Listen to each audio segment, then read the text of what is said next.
भारत की संस्कृति और समाज में महिलाएं प्राचीन काल से ही महत्वपूर्ण भूमिका निभाती रही हैं। फिर भी भारत में महिलाओं की स्थिति लंबे समय से बहस और चिंता का विषय बनी हुई है।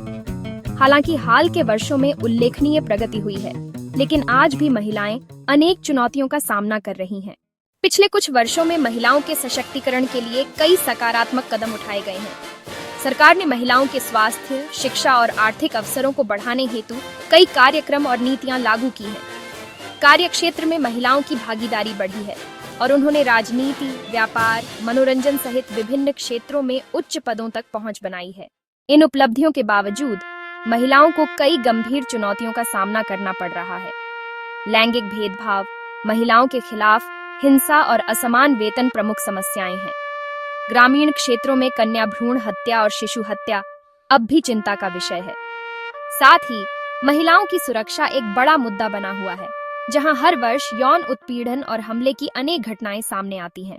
महिलाओं की समानता और हितों की रक्षा के लिए भारत में समय समय पर कई कानूनी अधिकार प्रदान किए गए हैं। प्रमुख अधिकार इस प्रकार हैं। समानता का अधिकार। भारतीय संविधान का अनुच्छेद 14 सभी नागरिकों को लिंग भेदभाव के बिना समानता का अधिकार देता है। शिक्षा का अधिकार। शिक्षा का अधिकार अधिनियम 2009 के तहत 6 से 14 वर्ष तक की सभी बच्चियों और बच्चों के लिए निःशुल्क व अनिवार्य शिक्षा सुनिश्चित की गई है। काम करने का अधिकार। समान पारिश्रमिक अधिनियम 1976 यह सुनिश्चित करता है कि पुरुष और महिला को समान काम के लिए समान वेतन मिले। यौन उत्पीड़न से सुरक्षा का अधिकार। कार्यस्थल पर महिला यौन उत्पीड़न, रोकथाम, निषेध और निवारण अधिनियम 2013 यौन उत्पीड़न की शिकायतों को निपटाने के लिए एक ढांचा प्रदान करता है। संपत्ति का अधिकार।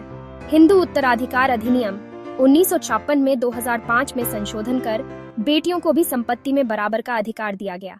विवाह और तलाक का अधिकार। हिंदू विवाह अधिनियम 1955 महिलाओं को तलाक का अधिकार देता है, जैसे क्रूरता या व्यभिचार के आधार पर। स्वास्थ्य का अधिकार। मातृत्व लाभ अधिनियम 1961 महिलाओं को प्रसूति अवकाश और गर्भावस्था के दौरान अन्य सुविधाएं प्रदान करता है। घरेलू हिंसा से संरक्षण का अधिकार। घरेलू हिंसा से महिलाओं का संरक्षण अधिनियम 2005 महिलाओं को शारीरिक, भावनात्मक और मौखिक हिंसा से कानूनी सुरक्षा देता है। कुल मिलाकर महिलाओं को कानूनी रूप से कई अधिकार मिले हैं, लेकिन पूर्ण समानता और भेदभाव व हिंसा से सुरक्षा सुनिश्चित करने के लिए अभी भी बहुत काम करना बाकी है।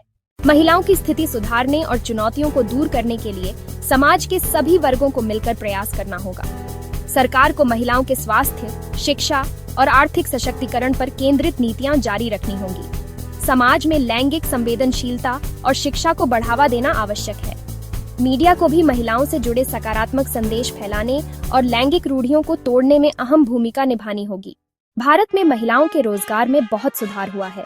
2017-18 में सिर्फ 22% महिलाएं काम करती थीं, जो अब 2023-24 में बढ़कर 40.3% हो गई है।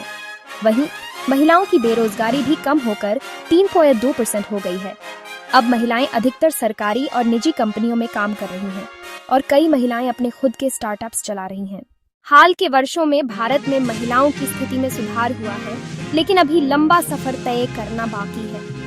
अब तक हुई उपलब्धियों को स्वीकार करना और महिलाओं के लिए एक समान और न्यायपूर्ण समाज बनाने की दिशा में आगे बढ़ना आवश्यक है। जब महिलाओं को वास्तविक समानता और सुरक्षा मिलेगी, तभी वे जीवन के सभी क्षेत्रों में पूर्ण भागीदारी कर पाएंगी और देश के विकास में अपना महत्वपूर्ण योगदान दे सकेंगी।